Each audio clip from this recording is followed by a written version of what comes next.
And then he ran in, guns blazing. Wait, what? By JazzBell. Read by My Lost and Found. Summary. Let it be known that Izuku was not a lucky person. He never has been, and with how things are now, he never will be.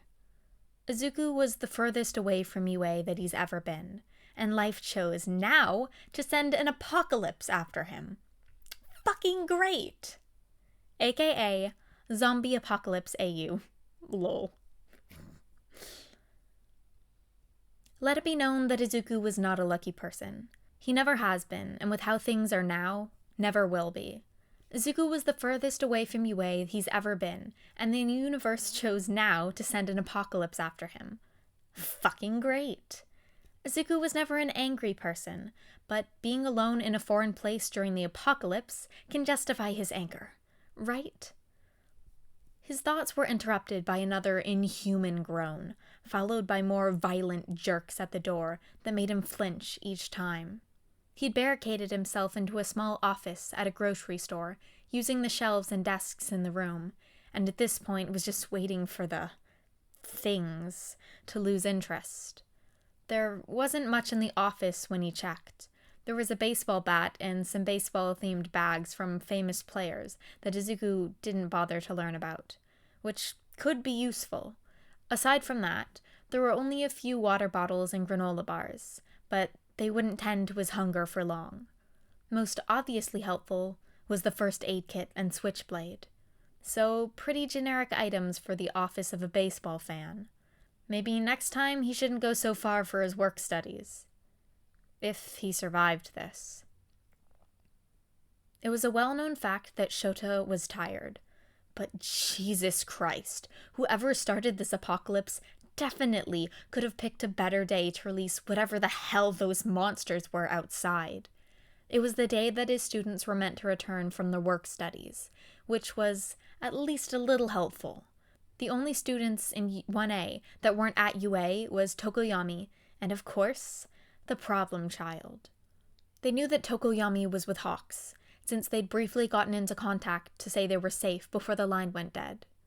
Midoriya, on the other hand, Shota didn't want to finish that thought. He's a pessimist through and through, but the truth can still hurt. He'd never admit it, but he really did care for his problem children. After it began, the UA staff began taking in everyone who wasn't bitten, and eventually, the survivors simply stopped trickling in. They made a system, and that's what's giving Shota a headache right now. Not the system itself, but the people in it. Please, Aizawa-sensei, Deku-kun's smart. I'm sure he's alive. We just have to find him. Uraraka begged for the umpteenth time today. While he was positive in Midoriya's abilities, he didn't trust Midoriya's mindset. It was self-destructive, as if he saw more worth in others than himself. Shota groaned, then sighed, speaking up mostly to get the small group off his back. If you really want a chance, then go talk to Principal Nezu about more training, but you won't be promoted to going outside safe spots for a long time. Shota snapped at the eager students. They ignored his frustration and ran off to find Nezu. Probably. The students still hadn't realized how lucky they'd been. 19 out of 20 of them were accounted for, and some of their families had gotten to UA. UA was stacked for emergencies, including places to farm their own food, and it easily had enough room for the civilians left. There weren't many survivors, only the ones from earlier on in the apocalypse, but all the citizens that did survive comfortably fit into ground beta, with room to spare.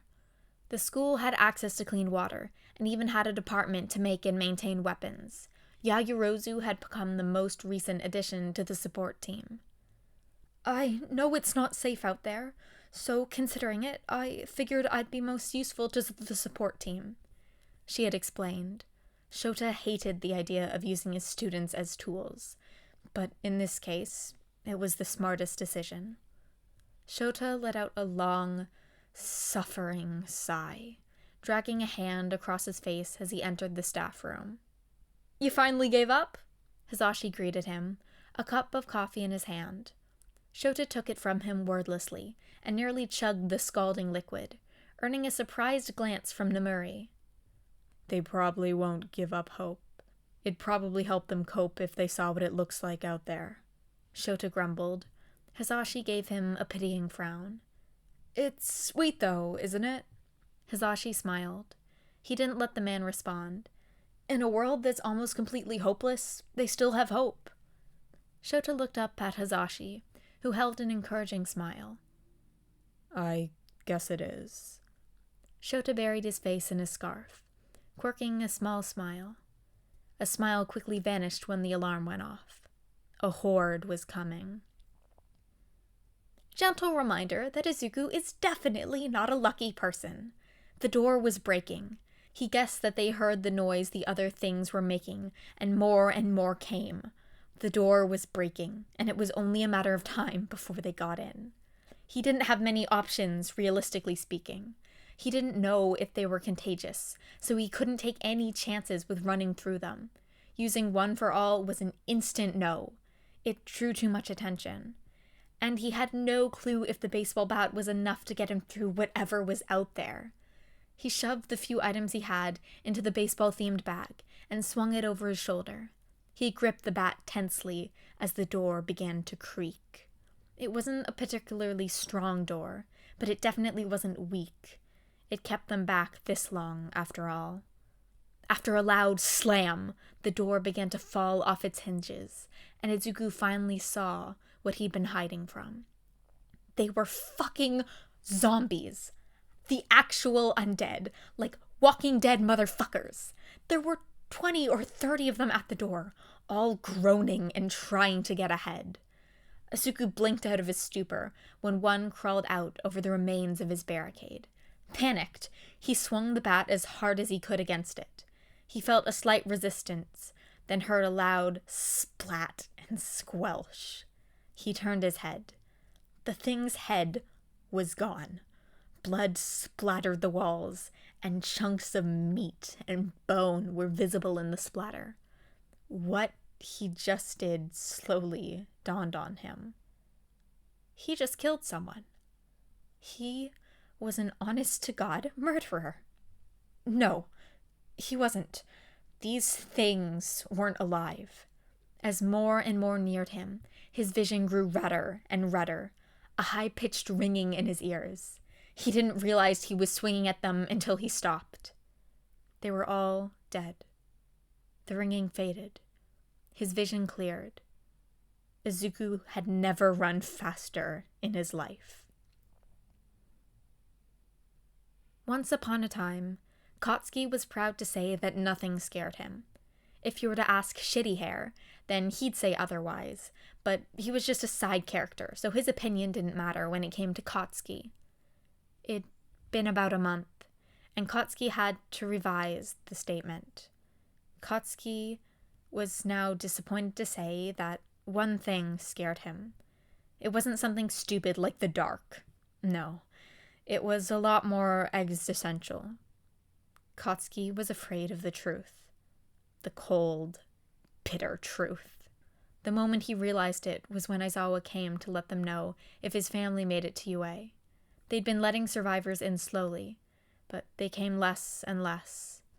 Aizawa had approached him and phrased it in the worst way possible.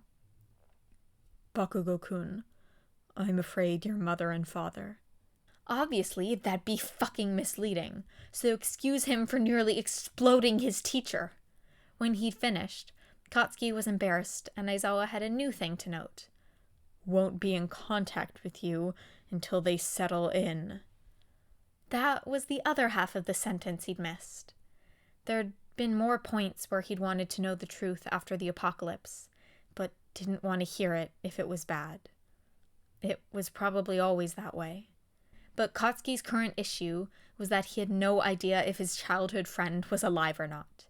It'd been about a month since the whole zombie apocalypse bullshit started, which meant Shitty Deku was MIA for a month. A lot could happen in 1 month. He found himself merging with the group who wanted to find Deku, training to eventually be good enough to go out on patrols and expand their safe spots. Katsuki was afraid of the truth.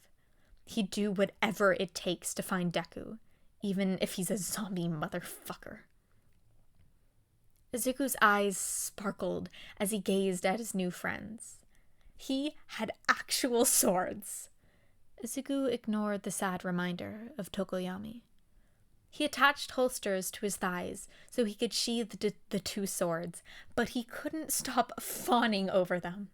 The swords were traditional Japanese katanas, probably made more for show than durability. The handle had a deep green, almost black handle, with a silver blade tinted a light green.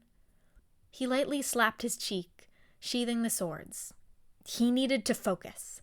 With all this starry-eyed fawning, he wouldn't be able to pick up enough food. In the past while, he learned a few things about these creatures. 1, they reacted to noise and smell. They were essentially blind. 2, they were active in the day, so they were diurnal. He learned that when researching quirks that needed the day. 3, they stopped when their head is damaged. 4, if you get bit, you become a zombie within 5 minutes. Izuku didn't want to think of what taught him that. He didn't know much, but he knew what was important to him. He slipped into a grocery store through the broken window, grabbing cans of food and a single chocolate bar quietly, before slipping back out. Zombies barely ever noticed him. He was quiet and smelled like the city around them, so there wasn't anything to be suspicious of. But there were zombies out at night, and they weren't here for Izuku. Izuku followed the group of zombies silently, before he began to hear noises. There was shouting. Human shouting. Survivors. The zombies around him began to quicken their pace, and Izuku moved to the side before he could get caught up. "Just kill them!" A familiar male voice cried, gravelly and snappish. "I can't! All my knives are gone!" A familiar female voice whined, probably stamping in place. More zombies began moving in on the pair, so Izuku rushed forward, elbowing something away that gripped his elbow. He began slashing every head off the undead in his path. Whenever he killed the zombies, it all muddled together. He wasn't sure why. He quickly reached the people, who were terrifyingly familiar. It was the League of Villains, specifically Toga and Shigaraki. He tossed his bat to Shigaraki, hoping to any gods left that his choice was the right one. "Don't disintegrate it," he warned, and then tossed Toga his switchblade. The trio made quick work in clearing the path that was probably to the League's base. When they got there, Izuku was the last one in, and shut the door quickly, sighing in relief. "Ah!" Toga squealed, rushing forward. "Izu-kun!" She cried out happily, hugging him tight. Hi, Toga-chan," Izuku greeted. Well, this was awkward. He looked up to see Spinner, Dabi, and Tomura all staring at him. "I'll be leaving soon. Don't worry." He placated the men, who seemed satisfied that he didn't plan on staying. "We didn't need your help," Shigaraki grumbled, as Izuku tried to pry Toga off him. "You were weaponless and screaming bloody murder. Were you trying to die?" Izuku asked in disbelief. With the blank stares he received, he frowned. "Have you not been outside at all?" Izuku asked, and he guessed the answer was yes by the looks they all gave him. He sighed. "I'll leave tomorrow night. For now." Izuku hissed when Toga grabbed his arm. Did he scrape his elbow or something? When he checked, his face fell. Shit. His elbow was bitten at some point. But how long had it been? Dabi seemed to guess what had happened based on his expression. "You got bit," he stated, and Izuku nodded. Toga instantly flung herself away, but Izuku was more busy in his head. It had been at least 10 minutes, so why hadn't he turned? What set him apart from everyone else? quirkless. He didn't have a quirk factor. He wasn't born with his own natural quirk. So something in a quirk factor was what was making all these things. Why hadn't it activated before, though? Was this disease specifically targeting those with quirks? When he looked back up, Dobby held a gun pointed at his head. "Ah!" he cried, falling backwards. Wait! He told the man, and he narrowed his eyes. "Shit! If I was gonna turn, it would have happened a while ago," he explained quickly and desperately. "Usually they turn after 5 minutes, but..." Izuku was interrupted. "It's been 20. Spinner frowned, and Izuku nodded. I think it's because this isn't my quirk," he mumbled, and the whole group gave him wide-eyed stares. "The world is over, so I don't even know what you'd use this information for, but I was born without a quirk factor," he explained, and Dobby piped up. "So this plague is targeting quirk factors?" he asked, and Izuku shrugged. "It's pretty likely. We'd have to do some actual research to find the truth, though," he explained, and the group seemed to understand it for the most part. Shit! Izuku hissed, a heat building up in his body. His vision clouded as he felt his body hit the floor. Hopefully I'm not turning into a zombie." The horde outside of UA was still there, and growing bigger, the undead being desperate to get in. Ochako's best guess was that they were going to the source of the smell, but she couldn't be sure. That was Deku's specialty. She was working with Midnight on methods to kill the undead when it happened. "We got a test zombie," a third year reported, entering the room with an honest-to-God undead. "That is so gross," Ashido spoke, what the rest of the class thought. It had chunks of flesh ripped out of it, and it was barely able to walk, let alone hold itself together. Its jaw was missing, and it was probably unrecognizable from who it used to be. "Thank you, Yoko-chan." The third year nodded, passing the undead on to Midnight. "Would anybody like to volunteer to, finish the zombie?" Midnight asked. Nobody perked up. For Deku. "I will," Ochako found herself saying bravely, much to her own dismay. Midnight nodded and handed Uraraka a baseball bat. "You can choose a different weapon later, but for now the baseball bat should work," she told her, and Ochako nodded. The students were all moved away, and Midnight let her go to the undead. Ochako worked herself up into a sweat to make sure that the undead would smell her and come for her, and not her classmates. The trick worked slowly, but it did the job. It moved closer, and Ochako found herself using her leg to trip it. It fell down, and Ochako raised the bat, ready to bludgeon the undead. But froze. It was human once. It began to move to stand back up. Ochako panicked, swinging the baseball bat down. That was Ochako's first kill. "We could just kill him," Dobby's voice lazily stated. This was the phrase that woke Izuku up rather quickly. Izuku shot up, hitting his head on something. He hissed in pain, silently cursing under his breath. "Ow!" Togo whined. Izuku opened his eyes, and Togo was holding her forehead, and Dabi was leaning against the wall. "Sorry, Toga-chan." Izuku apologized impulsively, and the two blinked at him owlishly. "What?" Izuku inquired. "You were out for like a week," Toga exclaimed. Izuku blinked. Huh? His brain went into overdrive when Dabi's voice froze it. "We were considering killing you, but Himiko wouldn't let us." Dabi grumbled, eyeing the girl. Thank you, Toga-chan." Izuku grinned.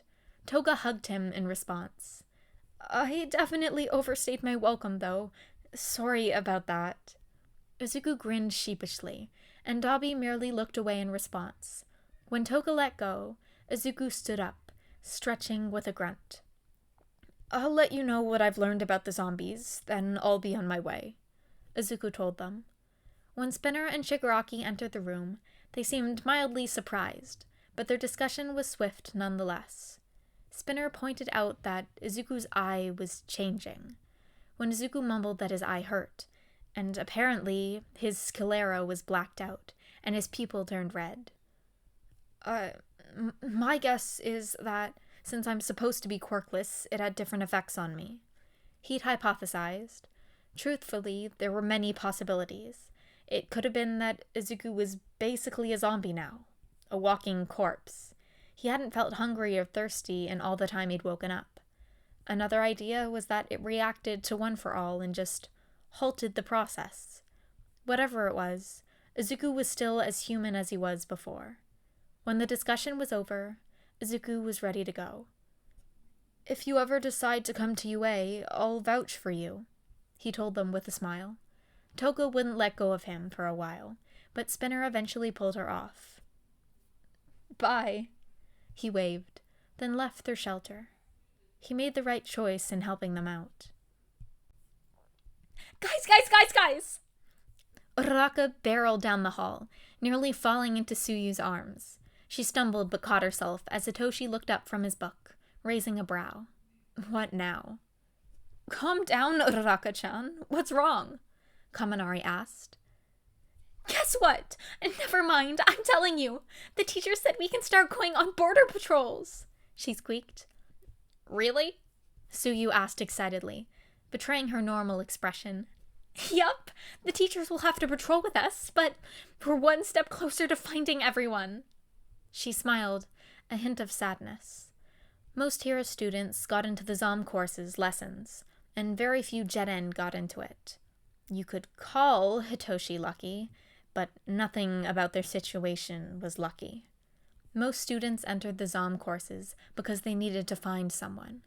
Suyu, for example. Her little sister, Satsuki, was missing. Bakugo and Uraraka were definitely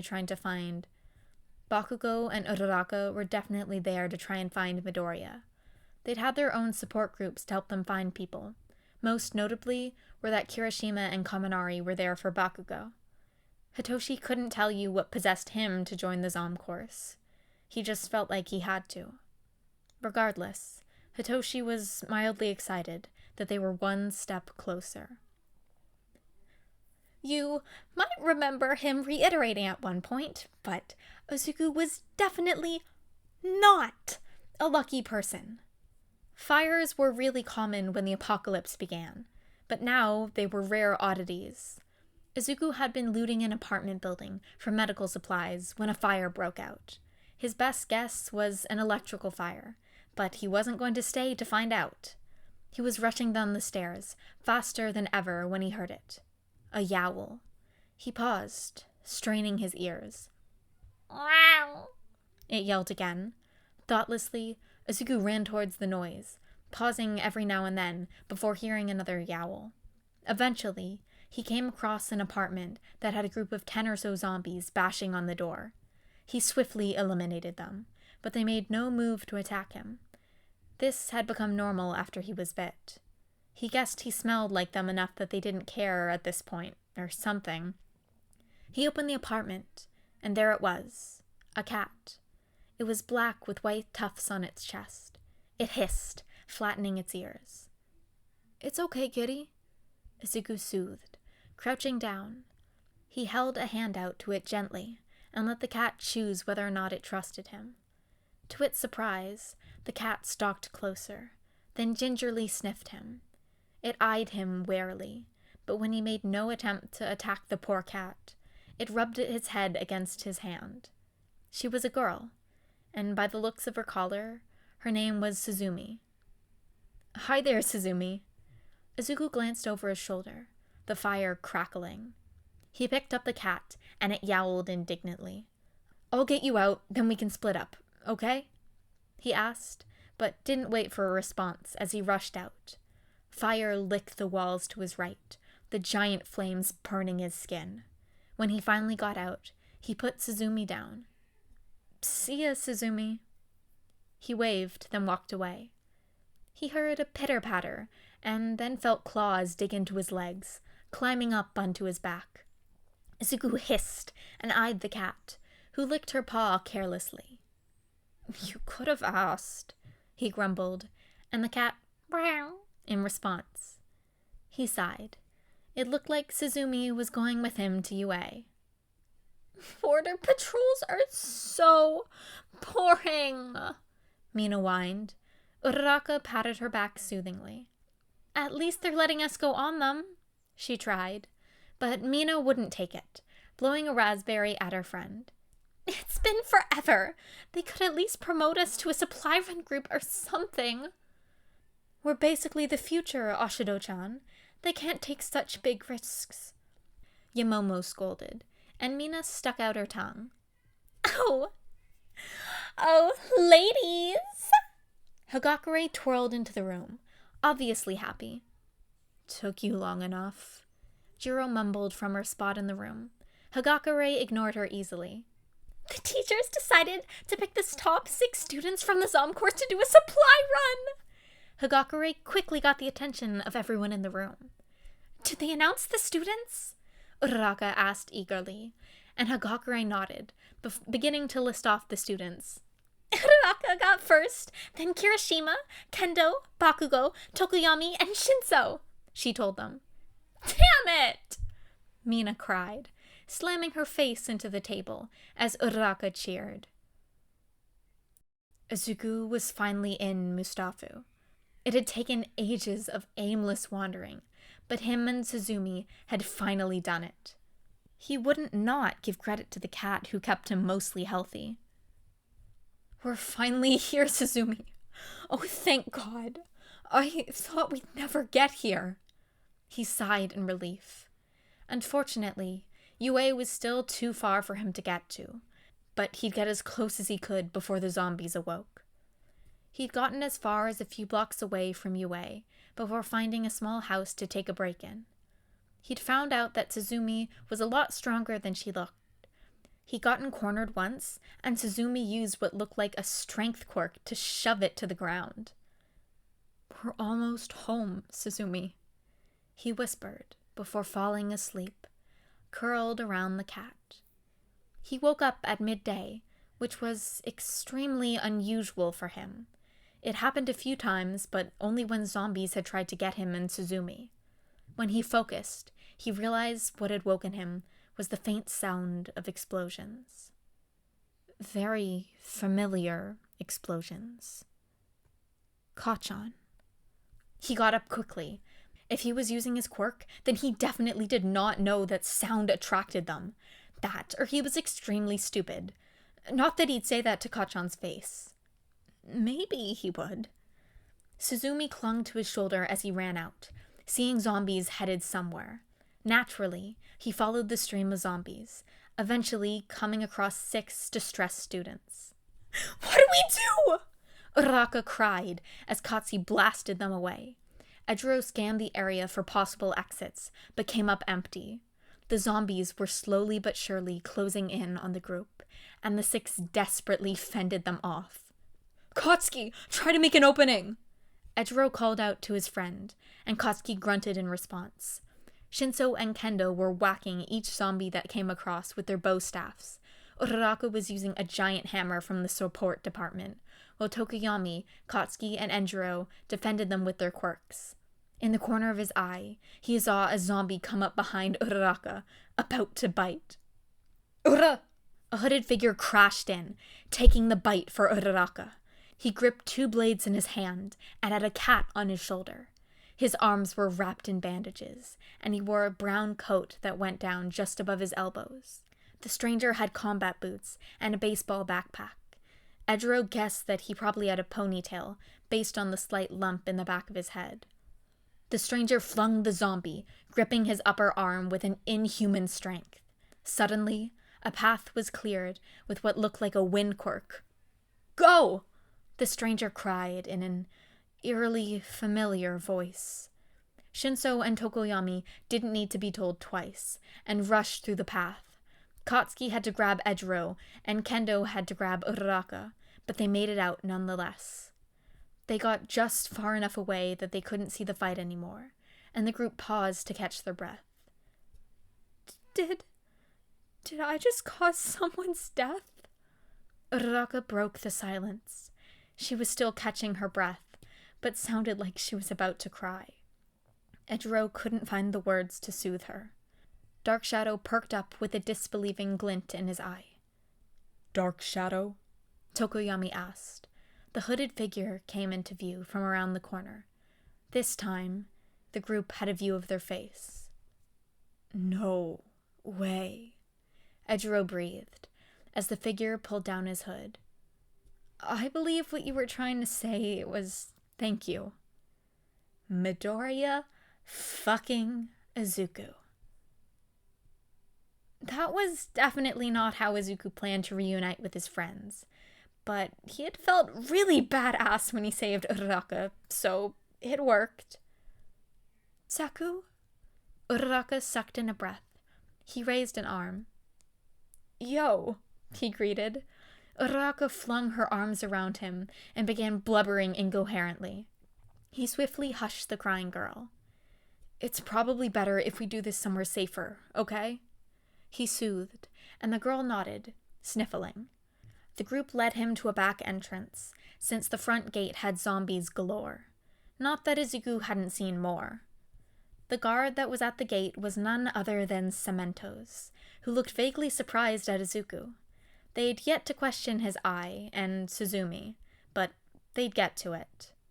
Kendo, Shinso, Bakugo, and Tokoyami had gone to give reports and supplies to the higher-ups, while Uraraka and Kirishima were taking him to the head of rehabilitation, whoever that was. Izuku blinked in surprise when he saw his former homeroom teacher sitting at a desk. When Aizawa looked up at him, he narrowed his eyes. Problem child, he seethed. The man didn't look angry, more so unimpressed. Hi, Aizawa-sensei, he squeaked. The man pinched the bridge of his nose. Explain. He gestured to Izuku, and Kirishima stepped forward. A bunch of zombies began attacking us, and we got cornered. Midobro jumped in, and... Oh shit! Midoriya got... Izuku cut Kirishima off for a moment. I've been bitten for months. It doesn't affect me, he explained. Aizawa narrowed his eyes. This could take a while, he mumbled, and Aizawa groaned. Uraraka, take him to meeting room C. Kirishima, get Midoriya's mother and take her there too.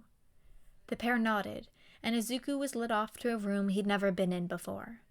Slowly, teachers trickled in the room, sitting down in seats as Izuku stood to the side awkwardly. Few noticed him, but the ones that did were obviously surprised. Aizawa probably didn't get many survivors, and that was probably why he took the job. His mom entered the room unsurely and sat down without noticing him, much to his disappointment. Eventually, Aizawa entered with Nezu in tow. Midoriya-kun. Izuku jumped as Aizawa tiredly sat down, addressing him. Please explain what in the ever-loving fuck happened while you were gone, he ordered.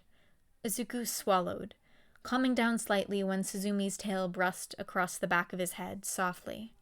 When everyone noticed him, All Might and his mom had the biggest reaction. Tsukauchi calmed All Might down swiftly, as Midnight did to his mom. Well, I first locked myself in a grocery store. It was probably for about 2 weeks. After I left, I was just trying to get to UA. Then I met some survivors. I ended up getting bit when I rushed in without thinking. I didn't realize at first, but I passed out soon after it.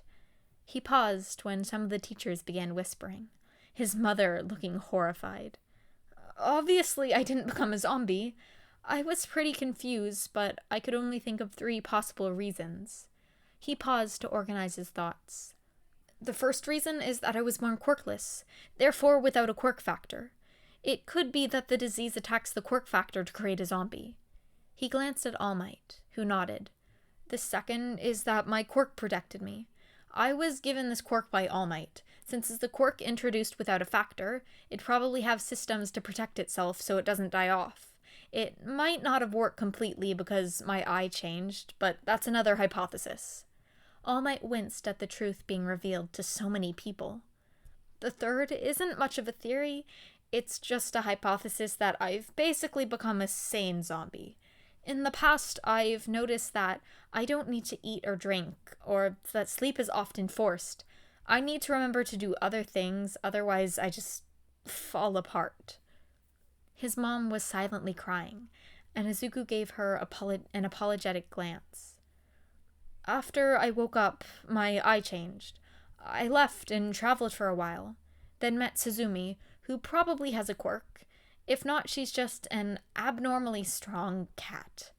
I traveled more, then found a group with an exploding idiot attracting zombies.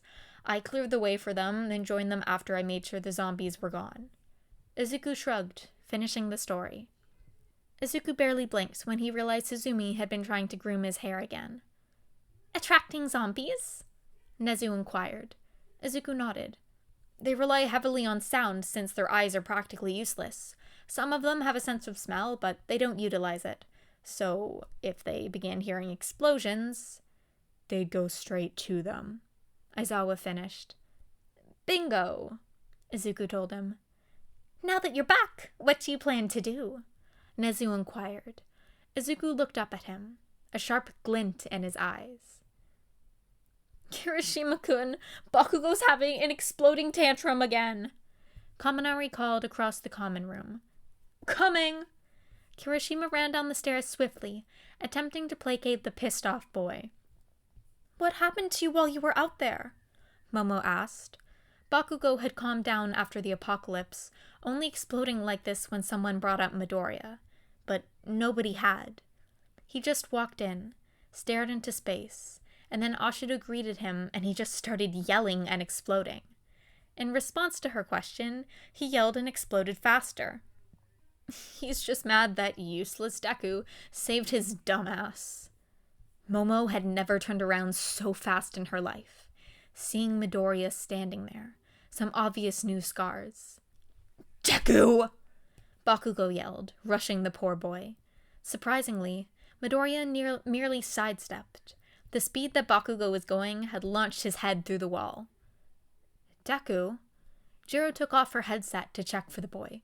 Holy shit! Midoriya! This swiftly got the attention of the 1A students in the room, who all began to crowd the boy. Fellow classmates, I must insist that you do not crowd Midoriya-kun. Ida entered the room, chopping his arm swiftly. You miss him just as much! Ashido teased. Of course he did, but that doesn't mean you can crowd Midoriya-kun, Momo scolded, which actually got the class to break away from the boy, who yawned. Bakugo yelled from inside the wall, but only Kirishima, bless his soul, moved to help him. Where have you been? Hagakure asked eagerly. If I fall asleep, ignore it. It happened last time I was bit. Midoriya yawned again, and the class began shouting at him to explain. Midoriya laughed, then sat down and explained.